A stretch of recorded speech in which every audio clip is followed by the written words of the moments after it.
Assalamualaikum warahmatullahi wabarakatuh. Baiklah, saya Tiara Nur Aziza dengan NIM 3420061.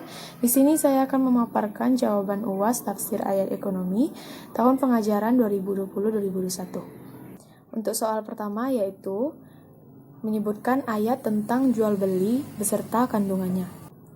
Untuk ayat tentang jual beli yaitu salah satunya Quran Surah Al-Furqan surah ke-25 ayat 67. Bismillahirrahmanirrahim. Wallazina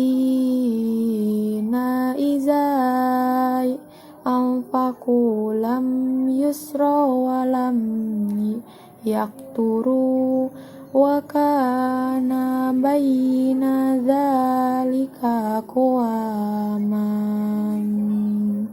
Sadaqallahul azim. Yang artinya, dan termasuk hamba-hamba Tuhan yang Maha Pengasih, orang-orang yang apabila menginfakkan harta, mereka tidak berlebihan dan tidak pula kikir, dan setara di antara keduanya secara wajar. Kandungan ayat tersebut ialah tidak berlebihan dalam menginfakkan harta dari apa yang diperlukan, dan tidak pula kikir, serta dalam membelanjakan harta sebaiknya seimbang, selektif, serta pertengahan. Pertanyaan selanjutnya nomor 2 yaitu apa ayat mengenai riba serta pandangan Al-Quran terhadap riba dan dampak riba terhadap ekonomi masyarakat. Riba berdasarkan bahasa artinya kelebihan atau tambahan, sedangkan menurut istilah riba adalah melebihkan jumlah uang pinjaman berdasarkan persentase tertentu dari jumlah pinjaman pokok. Sedangkan menurut arti lain riba artinya tambahan dan membesar, menambah dan membesar. Praktik riba sangat merugikan salah satu pihak. Inilah salah satu alasan kenapa Islam melarang adanya praktik riba. Di dalam Al-Quran, Allah Subhanahu wa Ta'ala telah berfirman di dalamnya dan melarang tegas bagi siapapun untuk memakan harta riba. Salah satunya di Quran surah ketiga yaitu Ali Imran surah ayat ke-130 yang berbunyi Bismillahirrahmanirrahim. Wallazina amanu la ta'kulu riba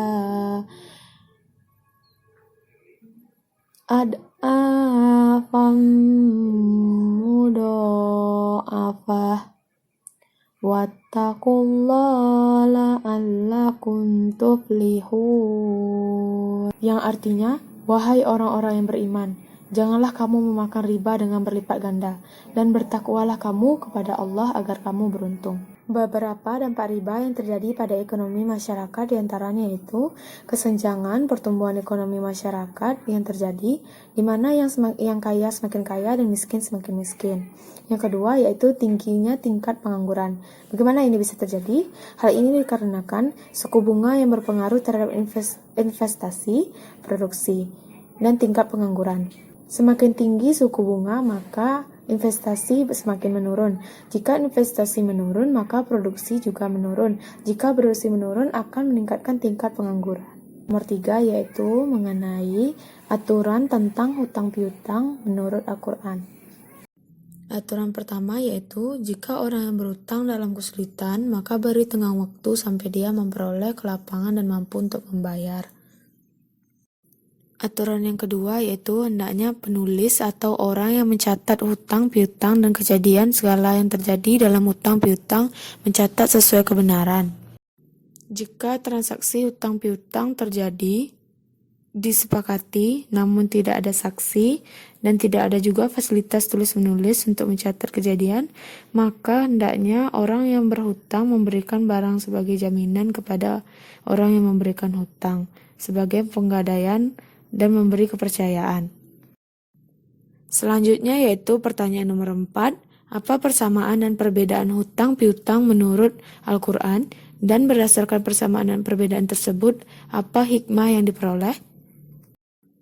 Yang pertama yaitu persamaan dan perbedaan hutang piutang. Persamaannya, orang yang berhutang dan piutang sama-sama memiliki perjanjian bersama, di mana perjanjian tersebut disepakati dan tidak dapat ditarik kembali kecuali adanya kesepakatan dari para pihak atau karena adanya alasan lain yang dibenarkan dalam aturan hutang piutang. Dan perbedaannya, bahwa orang yang berpiutang adalah Ia yang memberikan sesuatu kepada seseorang dengan pengembalian yang sama, sedangkan orang yang berhutang ialah menerima sesuatu, uang atau barang dari seseorang dengan perjanjian dia akan membayar atau mengembalikan hutang tersebut dalam jumlah yang sama. Dari persamaan dan perbedaan orang yang berhutang dan orang berpiutang tersebut dapat kita peroleh hikmah, yaitu bagi orang yang berhutang, pertama, menguji kesabaran keimanan, dan kedua, kesulitan hidup menjadi berkurang. Yang ketiga, membantu terpenuhi kebutuhan hidupnya. Dan bagi orang yang berpiutang, menambah rasa syukur kepada Allah atas karunia-Nya, atas kelapangan rizki yang diberikan. Yang kedua, menambah rasa peduli dan empati terhadap orang yang membutuhkan. Dan juga menumbuhkan rasa solidaritas terhadap sesama. Terakhir, pertanyaannya yaitu, apa konsep filantropi menurut Al-Quran? Menurut Kamus Besar Bahasa Indonesia, filantropi artinya cinta kasih, kedermawanan, dan sebagainya kepada sesama. Filantropi Islam adalah ajaran yang menyemangati kegiatan komunitas manusia atau umat Islam untuk meningkatkan kualitas hidup dan kehidupan melalui semangat memberi seperti perintah Allah tentang kewajiban zakat, infak, sedekah, dan wakaf.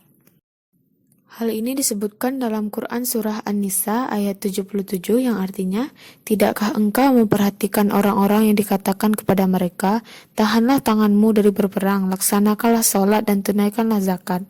Ketika mereka diwajibkan berperang, tiba-tiba sebagian mereka, golongan munafik, takut kepada manusia atau musuh. Seperti takutnya kepada Allah, bahkan lebih takut dari itu.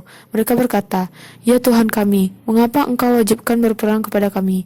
Mengapa tidak engkau tunda kewajiban berperang kepada kami beberapa waktu lagi? Katakanlah, kesenangan di dunia ini hanya sedikit dan akhirat itu lebih baik bagi orang-orang yang bertakwa. Mendapat pahala turut berperang dan kamu tidak akan dizalimi sedikit pun." Sekian dari saya. Apabila ada salah saya mohon maaf. Saya akhiri dengan wassalamualaikum warahmatullahi wabarakatuh.